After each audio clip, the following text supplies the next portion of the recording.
Добре, други важни герои, които си заслужава да споменем, съответно са, примерно, Рокли и Неджи. Да. Добре. Все пак говорим за малкото Наруто, а там доста често ги засягат, така че... Рокли... Рокли е много така странен герой, поради това, че той е нещо като първото приятелско препятствие, което Наруто трябва да премине, според мен. В смисъл, ако погледнем Наруто като една стълбичка, нали, то е линейно. В смисъл той има някакви такива мемета, предполагам, много от вас сте гледали за различните сторилайнове и начин на билдване на света, докато Наруто света е що годе линейен. И това, което се случва е, че наистина в един момент от време трябва да дойдат тези приятелски предизвикателства. И това, което Наруто вижда е, нали, първоначално някаква битка с, примерно, Гара. И изведнъж човека се сваля тежестите от краката и става някакъв извънземен, дето се движи като... Между другото, не знам как го прави, но в малкото Наруто... няма да споменавам Боруто, защото ще стане по-зле. Нека се правим, че не съществува. Да, нека да се правим, че не съществува. Добре, няма как да не го спомена, извинявам се. Значи, Рокли се движи мега бързо. И някак си Саске за 5-6 епизода успява да му свикне на скоростта и да го задмини. Този Джиген в Боруто не се движи особено бързо, обаче пък стига Наруто и Саске и ги трепикат за... Затова не искаме да говорим за Боруто, защото там има доста нелогични моменти, които не ми се коментират. Но, примерно, това, което мен ме впечатли в Рокли, е фактът, че той също започва от игнориране от всички, просто защото няма, нали, способности. И всичко при него е просто техника, сила и мотивация да се развива и да стигне другите. Това е, нали, което ме накара да го харесвам като герой. Да, може би тук може да направим един паралел между Наруто и Рокли, просто защото и двамата са възприемани от връстниците им като бездарници. И с помощта на трениране и учителя да се разбира се, макар че Какаши не знам доколко помага. Нали, в случая може би повече Джирайя му помага, но да, с помощта на тренировки на учителя се успява да станат силни, като основната може би разлика е, че каквото и да говорим, Наруто е син на четвъртия Хокаге. Той има генетичните дадености, докато Рокли ги няма. И нещата, които Рокли може да направи често като физически възможности, мисля, че и Наруто не може да ги направи. Да. В смисъл, каквото и да говорим, айде някой да се пробва да направи една лицева опора на ръцете си, пък камо ли 100, както ги правите. Това е фикшенал герой. Да. Ясно е, че никой не може да ги направи пълно. Въпреки всичко, начинът, по който е представено това нещо, е достоен за похвала. А и все пак Наруто има Корама. Нали, все пак малко чакра му дава. Да. Докато Рокли е просто сила, тренировки, мотивация. Така че заслужава си да се спомене. И сенсей. Да. Който реално всъщност е по същия начин като него. Да. Така, че... е доказателство, че поне в анимето пък и не само в анимето, като замислиш в реалния живот така. Наистина с упорит труд, колкото и всичко да е срещу тебе, в един момент няма как да не се получат нещата. Да. Така работи света. Неджи? Също е голяма част от развитието на Наруто. Неджи основно за развитието на Наруто, да, може би в това, че отношенията му с Хината,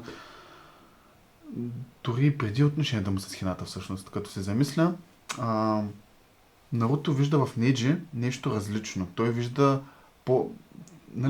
човек помадрява, поне според мене, когато успява да види нови култури, нов начин на мислене, успява да опознае все повече неща.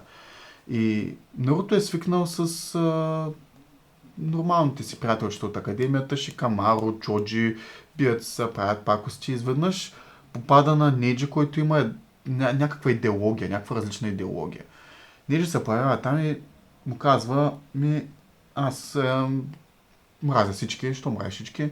Защото баща ми умря, аз съм пиле в клетка. Нали, той е депресирано детенце. Да, това ще да кажа, че има малко паралел с Саске. Като Саске, точно той е гений като Саске. Да. Отново. Има и долджуцу като Саске, отново, извинявам се. Но да, в смисъл, докато при Саске той не иска да вникне в смисъла на това защо Саске реагира и прави нещата по начина, по който ги прави. при Неджи му се налага, просто защото той не е нарочил Неджи за негов съперник. Когато, примерно, Саски му е съперник, той от инат няма да разбере начина на мислене на Саски. Просто така действа съперничеството. Докато при Неджи той успява да вникне и да разбере малко по-различен начин на виждане на нещата. Не само неговия, не само този на неговите приятелчета, но и вече нещо различно, реално, наистина една трагедия и малко повече от проблемите на селото скрито в листата, защото в крайна сметка това е една организация, която има, нали, много проблеми, които и там и тачи и така нататък. Но малко успява да се запознава с това, че живота е нечестен. А пък, да, колкото и тъпо да звучи, колкото повече разбереш, че живота е нечестен, толкова по-мъдър ставаш. Така че да, Неджи му служи основно за това. Също някак си загатва битката там Неджи с Хината, че реално накрая наистина Наруто и Хината ще свършат заедно. Просто защото примерно пак в чунинския изпит там, когато Сакура си отрязва косата, някакви такива ранения. Ще стигнем и до тази сцена. Да, нали, Наруто, колкото и аз обичам Сакура, уникална, но въпреки всичко той не реагира толкова дипли за нея, както реагира за Хината. И другото важно е, че когато успява да победи Неджи на чунинския изпит, въпреки всички шансове, реално той успява да докаже пред себе си, че гениите не са непобедими. И това е първата му стъпка в битката му срещу Саски. Да. И във връзка с Хината, всъщност Хината е една от личностите, които забелязват Наруто още в началото. И още преди началото. Да, виждаме го това по-напред в епизодите. Тя го подкрепя. Тя е единствената, може да се каже, която го харесва още от началото, нали, която не го отритва. Mm-hmm. Така че, нали, трябва да споменем какво мислиш за Хината. Според теб това подкрепа ли е или слабохарактерност? Може би по-малко и от двете.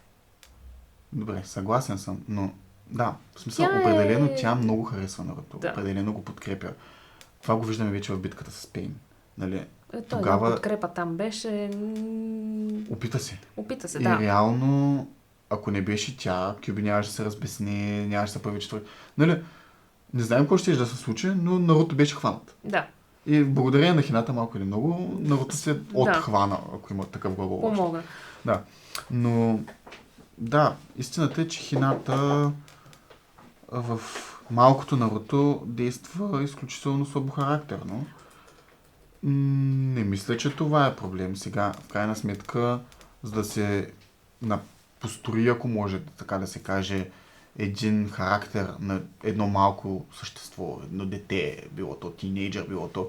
Реално той има нужда от подходяща среда, докато Хината допреди да започне там в екип с Киба, с Шино, тя не е била в подходяща среда. Нея се е мъчили да бъде нещо, което тя не е. И именно заради това, според мен, това е нормално да се отразява в някаква слабохарактерност, която нататък в Шипуден тя превъзмогва, според мен. Но в началото. Всъщност, за мен е доста силна. Тя също не е толкова слабохарактерна. Има желание да се развива, има желание и тя да постигне нещо, защото осъзнава, че не е най-силната, но все пак тренира много усърдно. Да, но това нещо се случва след като тя става генин, според мен. Да, но все пак в началото пак говорим. Те са просто деца. Да. Нали, тя изгражда един характер, който е коренно различен от това, което е в началото. Което също е, нали, доста надграждащо. Така че не бих казала, че е само слабохарактерна. Също не го казвам. Да. Защото ти попита дали това или това, затова казах и двете. Да. Да, тя е малко по-особена, наистина. Малко фенгърл, може да се каже, на Наруто. Нали? Да.